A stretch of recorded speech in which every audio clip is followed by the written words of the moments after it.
Did you know that every day, more than 65 million people dine at McDonald's?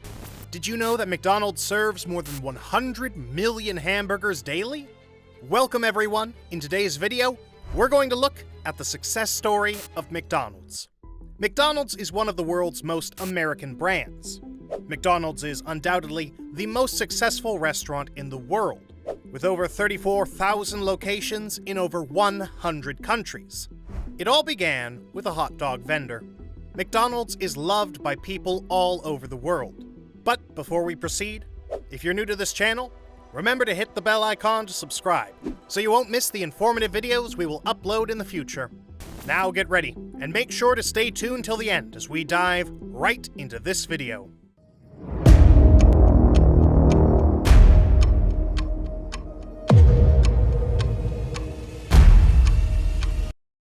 McDonald's was founded in 1948 and currently employs 69 million people worldwide.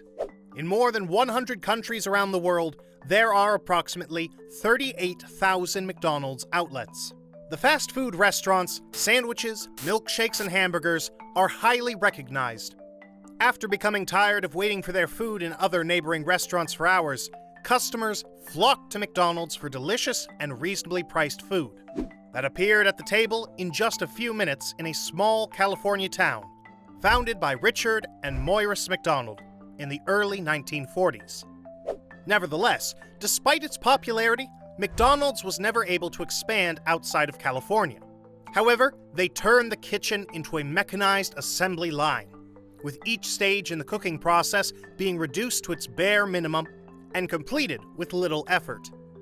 Richard and Maurice McDonald's had established the first food stand in 1940, result of their ability to maintain low expenses for a consistently high-quality product.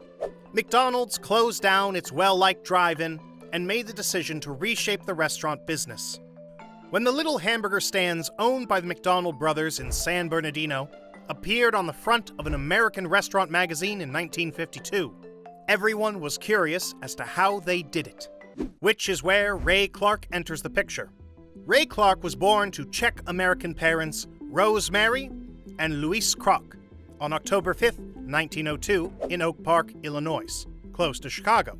Ray Kroc worked in a variety of jobs throughout the Great Depression, including selling paper cups, representing clients looking for homes in Florida, and even playing the piano in bands. For 16 years, Kroc sold paper cups, and the commissions he earned allowed his wife Ethel and their daughter Marilyn to live well.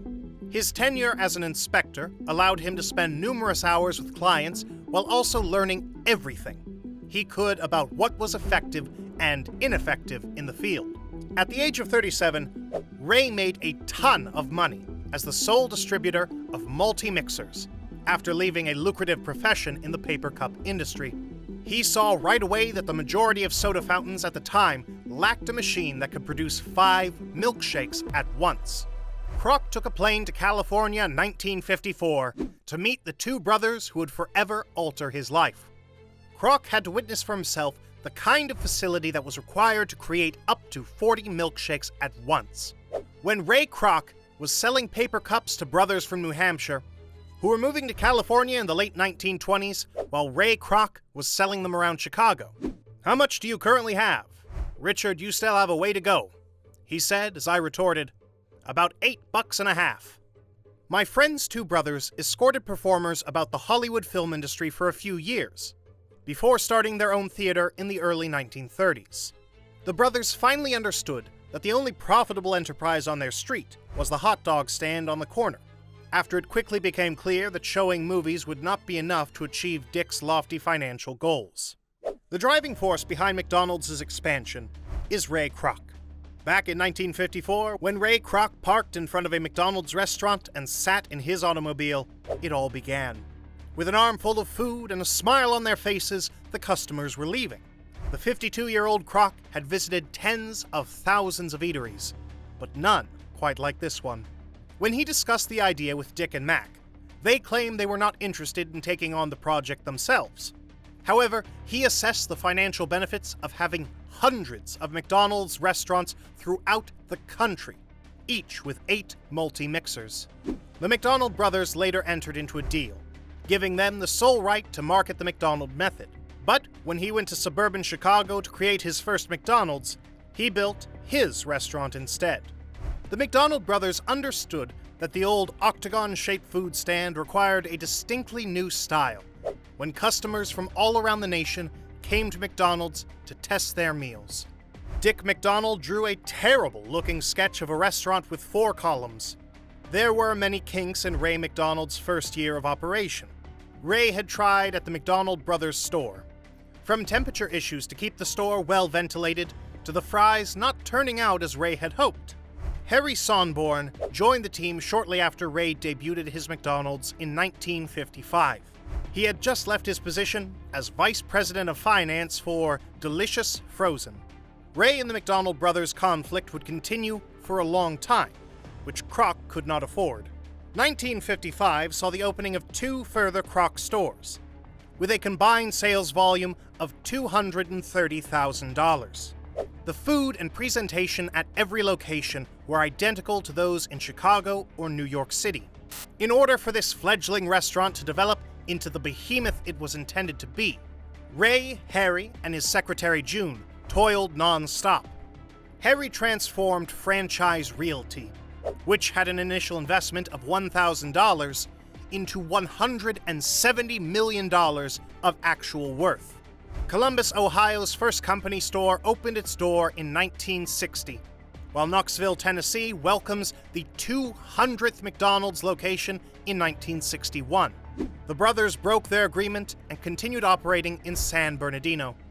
When Ray Kroc's mother-in-law informed him that she couldn't complete the divorce of her husband, he left Chicagoland and relocated to California, and eventually became the sole owner of McDonald's. When Ray learned about a franchise in Cincinnati that offered fish sandwiches on Fridays, he was working as a fast food employee in Rapid City, South Dakota, to spite the brothers, who had recently erected a McDonald's on the same street as Ray Kroc's restaurant. The Hula Burger was invented in 1962. Ronald McDonald the Hamburger, a clown, served as Ronald McDonald the Clown's first incarnation. Although there are conflicting accounts of Ronald McDonald's beginnings, the majority of the evidence points to the man who created Bozo the Clown on television. McDonald's appointed Ray Kroc as its president in 1965, and by the end of the year, the chain had 700 locations across 44 states. A rift in the McDonald's boardroom was centered on Harry Sonborn and Ray Kroc. Harry suspended all current plans to build new McDonald's restaurants because he believed that a recession would bring the corporation to its demise. The first McDonald's opened in Canada in 1967, in Richmond, British Columbia, while the first one opens in the United States in San Juan, Puerto Rico in 1968. June Martino is made an honorary director, and Fred Turner is named president of McDonald's. The Beverly Hills home that Jane received saw the opening of McDonald's 1,000th location. On a ranch house in Southern California, Ray Kroc and Joan Smith exchange vows. The first instant of the Shamrock Shake, including mint flavoring, that I could discover was in a 1979 newspaper advertisement. The Quarter Pounder appeared on every American McDonald's menu by 1972. San Diego was the first place Ray Kroc went. Menus are first made available in Braille in 1979, and the 6,000th McDonald's opens in Munich, Germany in 1980. At the San Diego, California house where he spent his later years, Ray Kroc passed away in 1984 at the age of 81. The ceremonial 50th hamburger was presented to Dick McDonald, the first cook at a McDonald's, in 1984. In 1986, the 100th Ronald McDonald House was opened. McDonald's in Singapore launched a delivery service in the late 1990s that allowed consumers to order food over the phone and have it delivered to them. They stated in 2006 that all of their food would be packaged with nutritional information by March of that year. Success in the fast food market calls for a different, distinct set of skills than it does in the fine dining industry. Instead of special eating experience, patrons of fast food restaurants seek out quick service, cost, predictability, and convenience. Fast food owners who are aware of this can master these aspects of the industry. A person who has experience in customer service or food service will probably excel in this line of work. The proprietor of the business should be intensely focused on efficiency, cost-cutting, and delivering high-quality food as quickly as possible. He or she must be able to assign tasks to others, keep labor costs in check, and accurately predict client demand. That's all for today's video. Feel free to share any helpful information we've missed in the comments below. Don't forget to like the video and hit the subscribe button so you don't miss any new videos from our channel. Thanks for watching, and see you all soon.